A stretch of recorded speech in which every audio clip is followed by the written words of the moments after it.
Hola a todos los amantes y curiosos de la historia, bienvenidos a mi canal. Hoy os traigo la vida de Mata Hari.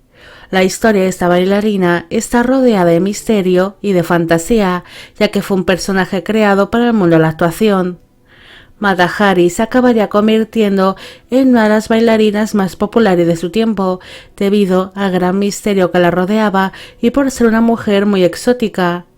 Su poder de seducción era tal que acabó trabajando de espía, llegando a tener una vida digna de novela. Esta biografía se hizo por petición de María Pinto, Eduardo Víctor Guillatupa, Alicia Machuca, Penny Juárez y Vivian Melgarejo. Margareta Gertrude Zell nació el 7 de agosto de 1876 en la ciudad de Leeuwarden, en los Países Bajos. Fue hija de un sombrerero llamado Adam Zell y de la esposa de este, Ange van der Meulen. El matrimonio tuvo 4 hijos, siendo Margareta la primera de sus vástagos. La familia gozaba una buena posición pese al oficio de su padre, debido a que éste había hecho algunas inversiones y tenía varias propiedades. Esto permitió a la niña ir a prestigiosas escuelas, aunque fue mala estudiante, además de ser un poco rebelde. Gracias a aquella buena educación, aprendió a hablar diferentes idiomas, algo que le serviría de mucho cuando fuese adulta. Su padre era muy conocido en la ciudad donde vivían por sus aires de grandeza y por ser un gran derrochador. En el año 1889, su padre se acabaría declarando la bancarrota y al año siguiente sus progenitores decidieron vivir por separado debido a la mala situación económica y por las deudas que habían contraído. Su padre se marchó a la ciudad de Ámsterdam, dejando a su esposa e hijos sumidos en una gran pobreza en la ciudad de Leeuwarden. Margareta tan solo tenía 14 años cuando fueron abandonados por su padre, y ella fue quien se hizo cargo de sus hermanos debido a que su madre se puso muy enferma poco después de la separación, falleciendo en la primavera de 1891. Tras la muerte de su madre, Margareta y su hermano Johannes fueron acogidos por su abuela materna, mientras que sus hermanos más pequeños fueron reclamados por su padre, el cual se había casado enseguida con una mujer llamada Susana y usó la pequeña fortuna que ésta tenía para volver a hacer sus inversiones. Su abuela materna se hizo cargo de sus 2 nietos mayores e intentó darles la mejor educación posible, pero la situación económica no era muy buena, así que la muchacha fue enviada a vivir a la casa de su tía paterna, pero allí pasaría muy poco tiempo debido a que fue interna en un colegio donde se le enseñaría el oficio de maestra. Se sabe que a Margareta no le gustaba aquello y se vería obligada a estudiar algo que le disgustaba. Según se cuenta, el director de la escuela se enamoró de la gran belleza de aquella jovencita y se dice que ambos empezaron a verse en secreto en su despacho, hasta que un día la muchacha fue encontrada desnuda entre los brazos del director. Esto provocó que fuese expulsada de inmediato del centro. Algunos sugieren que ambos eran amantes, en cambio otros creen que la joven fue acosada y abusada por el director. Tras la expulsión del colegio, la reputación de la muchacha se ve seriamente afectada. Es por ello que muchos de sus familiares le dieron la espalda, siendo solo acogida por un tío suyo, mientras que aquel escándalo no afectó para nada a la reputación del director. Margareta tenía claro que no quería seguir viviendo de aquella manera. No quería que los demás decidiesen sobre su futuro y no quería vivir más en la pobreza, así que empezó a buscar un buen marido. Un día leyó un anuncio en un periódico donde un capitán holandés llamado Rudolf MacLeod se anunciaba buscando una esposa, así que la joven no dudó en responderle. La pareja tan solo se comunicó por carta y se comprometieron enseguida por correspondencia, celebrándose la boda el 11 de julio de 1895 en la ciudad de Ámsterdam. Ella tenía 18 años en el momento de la unión y él unos 39. La primera impresión que se llevó de su marido no fue del todo buena.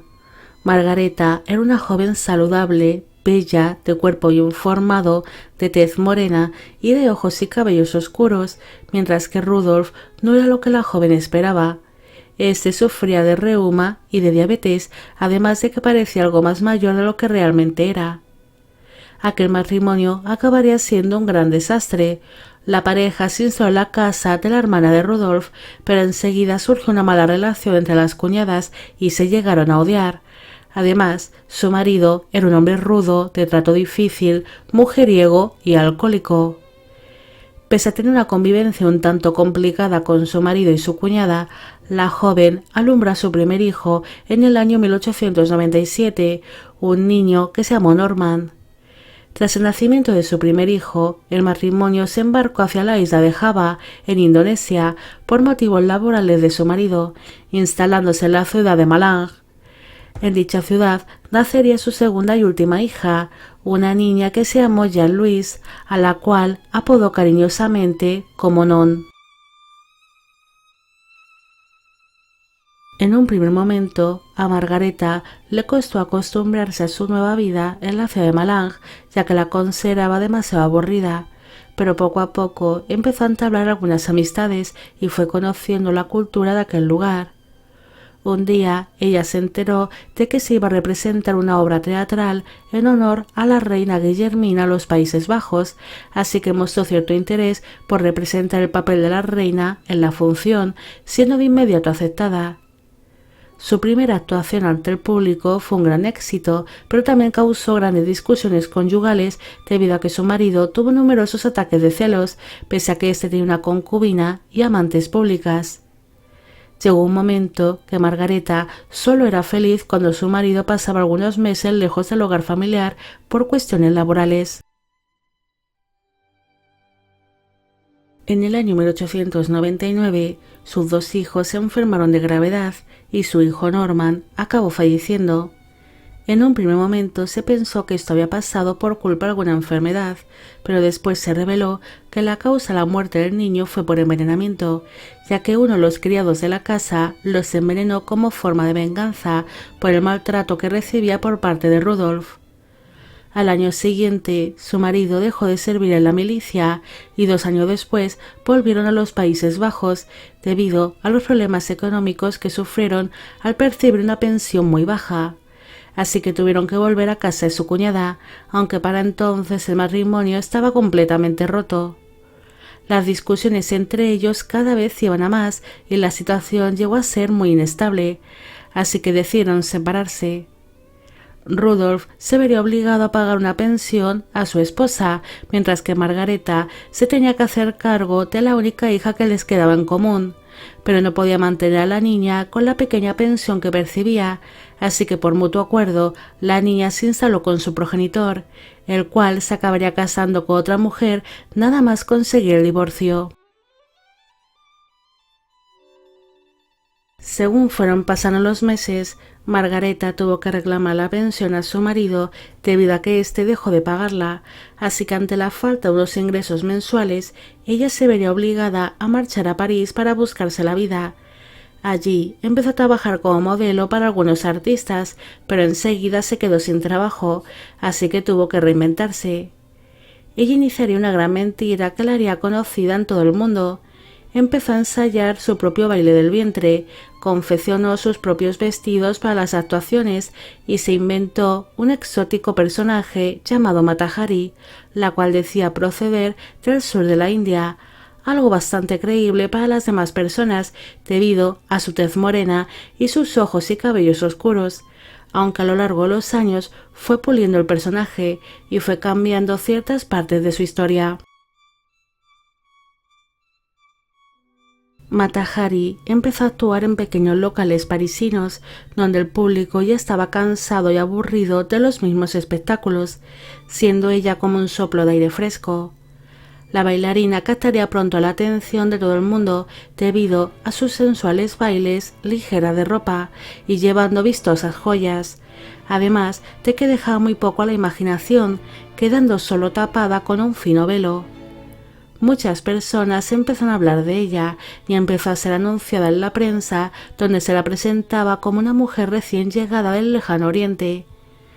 Enseguida llegó a ser muy solicitada y empezó a actuar en grandes salas y en teatros, además de locales que eran frecuentados por la alta clase. Todas estas actuaciones le empezó a dar importantes ganancias que invirtió en velos y en telas de buena calidad, en vistosas joyas y en carísimos perfumes que le daban un aire aún más exótico. Mata Hari se convirtió en una gran diva del escenario, pero pronto surgieron algunas imitadoras que copiaban sus bailes y su estilo, así que decidió explotar aún más su personaje en la prensa para llamar la atención, entregando ella misma de forma anónima noticias falsas donde se la relacionaba sentimentalmente con la nobleza y con la realeza europea, captando así la atención de todo el mundo. Además, empezó a vender su desnudez. Algunas de sus actuaciones finalizaban con un desnudo completo, además de que posaba sin nada de ropa para los fotógrafos y pintores. También llegaría a ser la imagen de algunas campañas publicitarias. En el año 1906 fue reconocido oficialmente su divorcio y Margareta reclamó la custodia de su hija, ya que en ese momento ya podía mantenerla, pero Rudolf se la negaría, acusando a su exesposa de llevar una mala vida. Mata Hari empezó a actuar en otras importantes ciudades europeas, como en Madrid, Montecarlo, Viena y Berlín, llegando a enamorar a todos con sus bailes. En esta última ciudad llegaría a bailar en privado para el Kaiser Guillermo II de Alemania, para la familia del gobernante y algunos miembros de la corte. También se la relacionó sentimentalmente con uno de los hijos del Kaiser.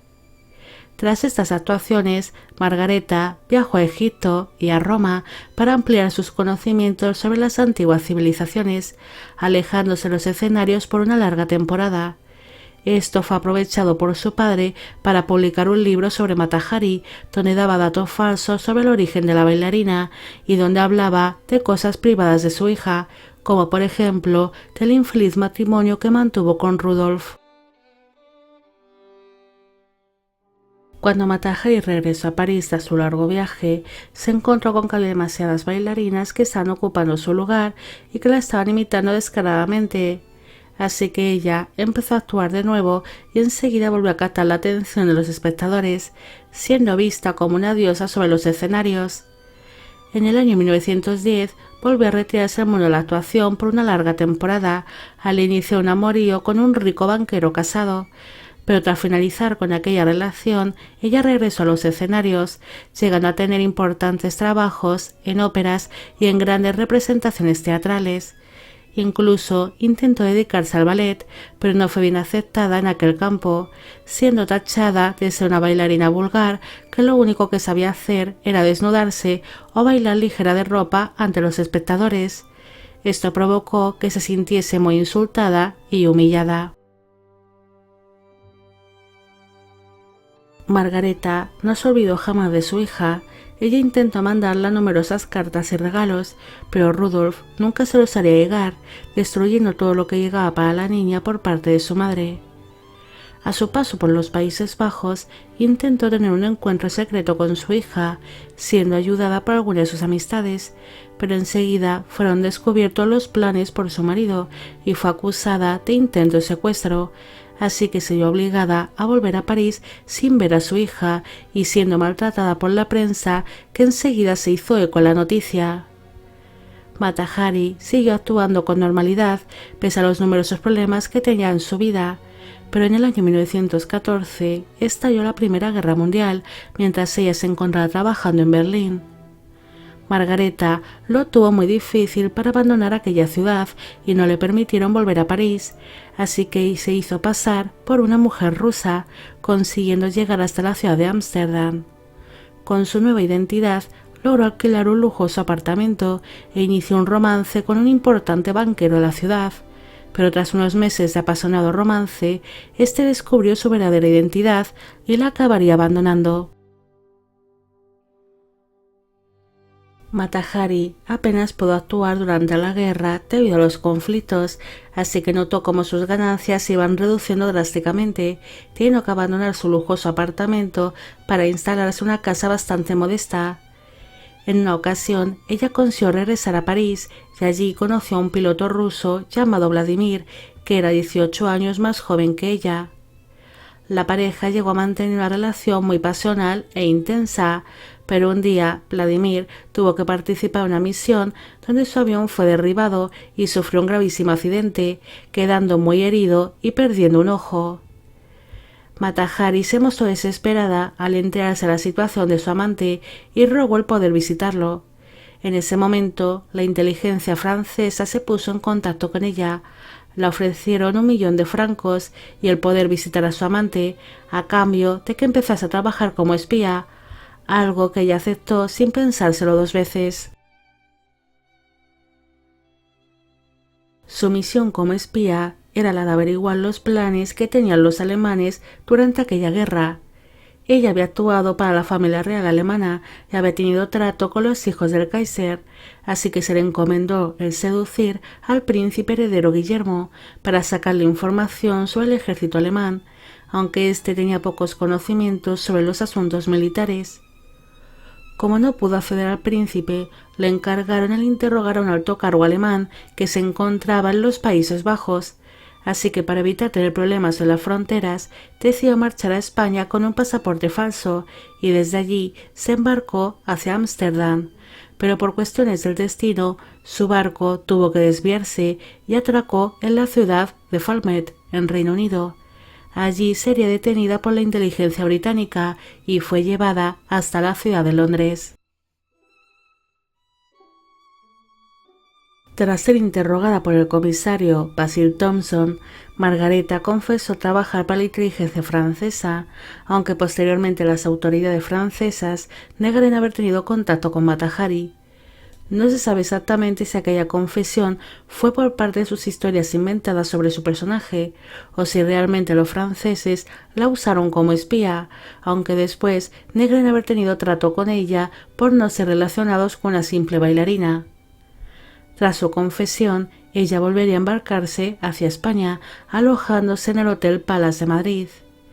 En dicha ciudad tuvo contacto con otra espía francesa llamada Martha Richard, aunque ésta realmente dudaba si Mata Hari era realmente una espía, debido a que nadie le había informado de nada, y ella sí tenía contacto directo con la inteligencia francesa. En Madrid, ella intentó seducir a un alto cargo alemán con el que se veía constantemente para que le concediese una cita con el príncipe heredero Guillermo, aunque se dice que tal vez, durante aquellas reuniones, ella se ofreciese como espía para la inteligencia alemana a cambio de una buena suma de dinero, trabajando así para ambos bandos, aunque esto no está del todo claro ni comprobado. Poco después, la inteligencia española captó una señal de radio alemana que hablaba de una espía conocida como H21, que se encontraba en la ciudad de Madrid y que tenía información muy importante sobre el gobierno francés. Enseguida se empezó a sospechar de que Mata Hari podría ser H21 y que estuviese traicionando a la inteligencia francesa.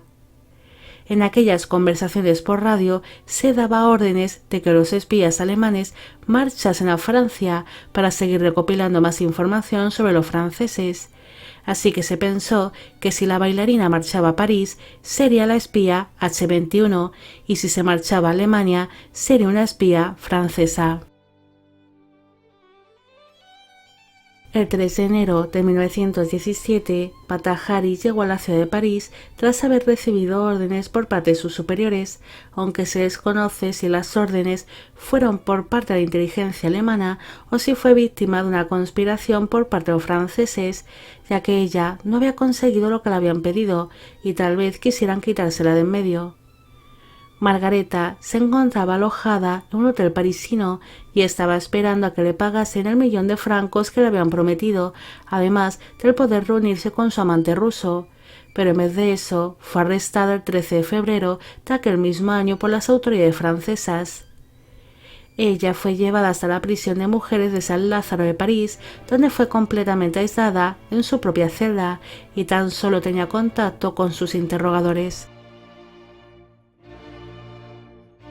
El 24 de junio de 1917 se inició su juicio tras permanecer 5 meses en aquella celda y se le acusó de trabajar para la inteligencia alemana, aunque no había pruebas sobre ello, solo su viaje a París tras interceptar los mensajes por radio de los alemanes.